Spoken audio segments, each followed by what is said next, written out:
तमीज से बात करिए, मैं सीनियर हूँ आपका। और अब संदीप भैया छोटे नौकर लग रहे हैं। आज हमारे साथ शिवपुरी विधानसभा के प्रत्याशी कांग्रेस के केपी सिंह जी हैं। केपी सिंह जी पिछोर से लगातार 6 बार विधायक रहे हैं और वहाँ से उन्होंने जो भी उनके सामने भारतीय जनता पार्टी के दिग्गज आए हैं उनको परास्त किया है।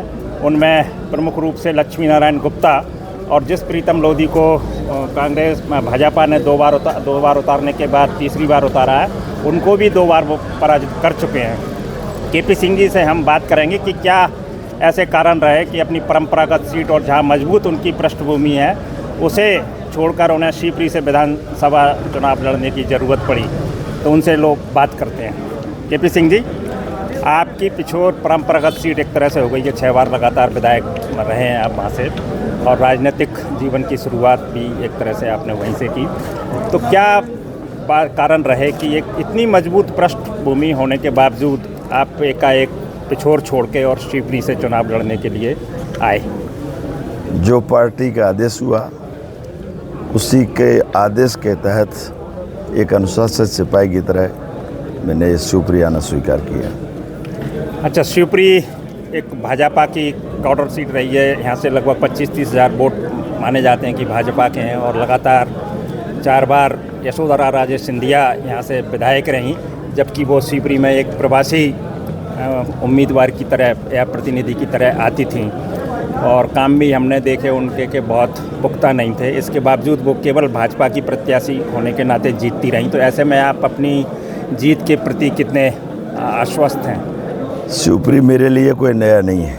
एक तो शिवपुरी विधानसभा का विकासखंड पिछोर का बहुत बड़ा हिस्सा शिवपुरी विधानसभा में आता है, जहां मैं जनपद अध्यक्ष 83 में रहा और 83 के बाद से लगातार लोगों के संपर्क में हूँ। और जनपद अध्यक्ष का चुनाव चूँकि शिवपुरी विधानसभा के पिछोर विकासखंड के लोग भागीदारी करते हैं और वो हमें हमेशा जिताते रहे हैं। एक तो उनका भरोसा, दूसरा शिवपुरी में मेरा काफ़ी लंबा समय गुजरा है विद्यार्थी जीवन में, और बहुत सारे लोगों से संपर्क लगातार बना रहा है। तो मुझे कोई कारण नहीं दिखाई देता कि यहाँ मैं इस तरह से सोचूं कि भाजपा की मजबूत सोच है। हमारे व्यक्तिगत संबंध और हमारी पार्टी और हमारा जो भूतकाल गुजरा हुआ है वो हमें संबल प्रदान करता है कि शिवपुरी में कोई कठिनाई नहीं है।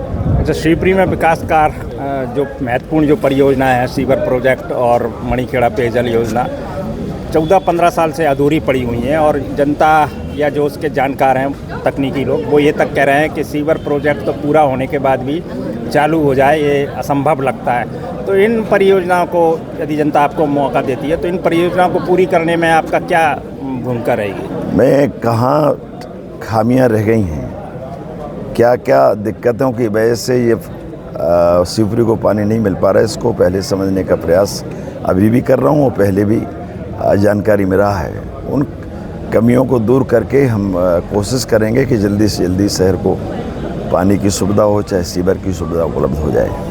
अच्छा, शिवपुरी के किन स्थानीय बिंदुओं पर आप चुनाव लड़ेंगे?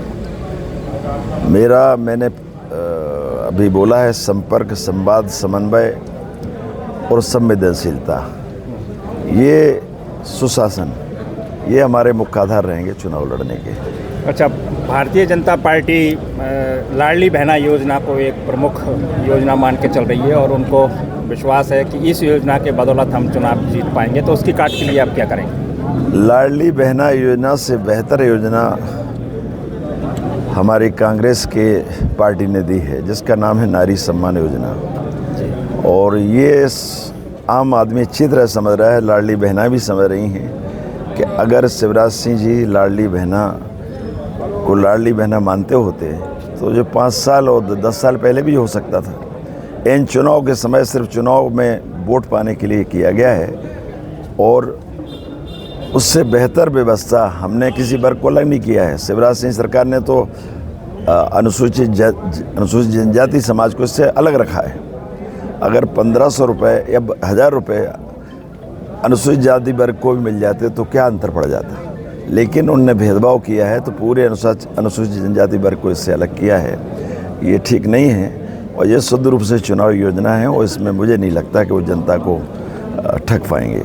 अच्छा, शिवपुरी के जो युवा लोग हैं, जो बेरोजगार हैं, शिक्षित बेरोजगार हैं, वो रोजगार की लालसा पाले हुए हैं और आपसे भी उम्मीद रखते हैं कि रोजगार मिले, लेकिन पूरे देश और दुनिया में जैसा वातावरण बन रहा है उसमें रोजगारों का संकट बड़ा पैदा हो रहा है। तो इसके समाधान के लिए आप क्या पहल कर सकें? देखिए, अभी तक तो सरकारों ने जितने प्रयास किए हैं उसमें उतनी सफल सरकारें नहीं हो पाई, वर्तमान सरकार हो, और अब तो बेरोजगारी और ज़्यादा बढ़ गई है।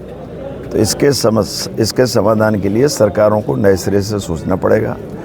भविष्य में जो कांग्रेस की सरकार बनेगी और भाजपा सरकार ने जो कमियां छोड़ी हैं, तमाम लोगों को भर्ती कर सकते थे, तमाम भर्ती घोटाले भी हुए, वो सब चीज़ों से हटके नए सिरे से हम प्रयास करेंगे और युवाओं ने जो उम्मीद की है नई सरकार से वो हमको पूरी करने की कोशिश भी करेंगे। चलिए, तो ये हैं केपी सिंह जी, जो बड़ी उम्मीद के साथ यहाँ से चुनाव लड़ रहे हैं और जो भी यहाँ की अधूरी समस्याएं हैं और बेरोजगारों के लिए रोजगार की बात है, उसके समाधान की दिशा तलाशने की बात कर रहे हैं। और यदि वो यहाँ से जीतते हैं और कांग्रेस की सरकार आती है तो उम्मीद की जा सकती है कि कुछ ना कुछ इन दिशाओं में पहल होगी। मैं प्रमोद भार्गव, MP तक के लिए।